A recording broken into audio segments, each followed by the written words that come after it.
60 बीमा पॉलिसी, 39 करोड़ रुपए और 3 लाशें। माँ बाप और बीवी का कातिल, ऐसे बना मौत का सौदागर। उत्तर प्रदेश के मेरठ के गंगानगर में स्थित एक घर अब रहस्यमयी मौतों का प्रतीक बन चुका है। इसी घर में रहने वाले 3 लोग पिछले 8 सालों में एक एक कर मौत के शिकार हुए। लेकिन अब इन मौतों का सच सामने आ गया है, जो महज संयोग नहीं बल्कि करोड़ों रुपए की बीमा ठगी का खतरनाक खेल है। इस सनसनीखेज मामले के खुलासे ने हर किसी को झकझोर कर रख दिया है। इस घर में साल 2017 में पहली मौत हुई। घर की मालकिन प्रभा देवी अपने बेटे विशाल सिंघल के साथ 2 व्हीलर पर जा रही थी। रास्ते में अचानक अज्ञात वाहन ने टक्कर मार दी। हादसा उनके लिए जानलेवा साबित हुआ। इस पहली मौत को ले लोग दुर्भाग्य मानकर भूल गए। 5 साल बाद साल 2022 में परिवार पर फिर आफत आई। इस बार विशाल की पत्नी एकता की अचानक मौत हो गई। उसको हार्ट अटैक आ गया।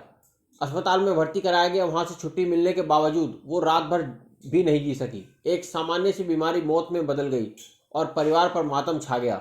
अब घर में सिर्फ बाप और बेटा बचे थे। लेकिन साल 2024 की मार्च में एक और अनहोनी हुई। विशाल के पिता और पेशे से फोटोग्राफर मुकेश सिंघल की सड़क हादसे में मौत हो गई।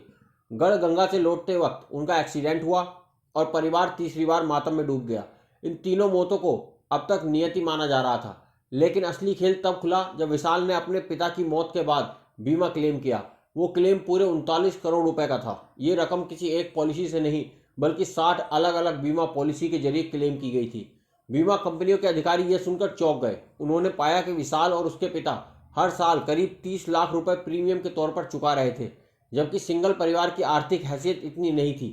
खुद मुकेश सिंघल एक साधारण फोटोग्राफर थे और विशाल भी कोई बड़ा काम नहीं करता था। सवाल यही उठा, आखिर इतनी भारी भरकम पॉलिसियां क्यों ली गई? बीमा कंपनियां जांच में जुट गई। तभी पुलिस के पास एक और सनसनीखेज शिकायत पहुंची। शिकायतकर्ता खुद को विशाल की चौथी पत्नी बताने वाली महिला थी। उसने दावा किया कि विशाल ने उसके नाम पर भी 3 करोड़ का बीमा करवा रखा है। उसने बताया कि विशाल ने अब जिसके नाम पर भी बीमा पॉलिसी ली है वो सबके सब रहस्यमयी मौत के शिकार हो चुके हैं। उसको भी डर है कि कहीं उसको भी न मार दे।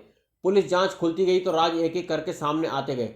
साल 2017 में मां की मौत के बाद विशाल को 25 लाख रुपए का बीमा क्लेम मिला था। पहली पत्नी की मौत पर उसे 80 लाख रुपए मिले थे। पिता की मौत पर वह 39 करोड़ का क्लेम कर रहा था। इस केस ने मेरठ पुलिस के साथ संभल की एएसपी अनुकृति शर्मा का भी ध्यान खींचा, जो पहले ऐसे केस डील कर चुकी थी। एएसपी अनुकृति शर्मा की टीम ने पड़ताल की तो बड़ा खुलासा हुआ। पता चला कि मुकेश की मौत असल में सड़क हादसे से नहीं बल्कि अस्पताल में हत्या हुई थी।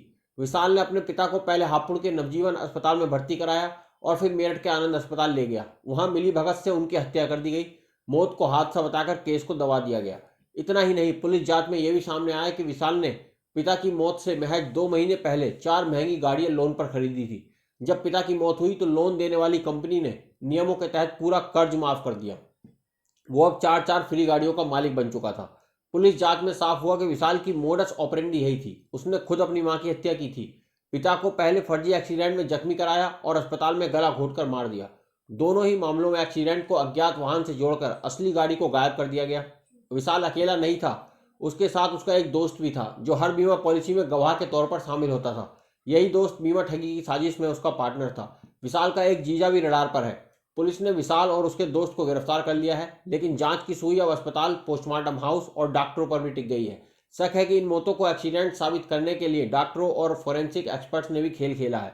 8 सालों में 3 मौतें और 39 करोड़ का बीमा, ये कहानी सिर्फ एक परिवार की त्रासदी नहीं बल्कि बड़े इंश्योरेंस सिंडिकेट का पर्दाफाश है।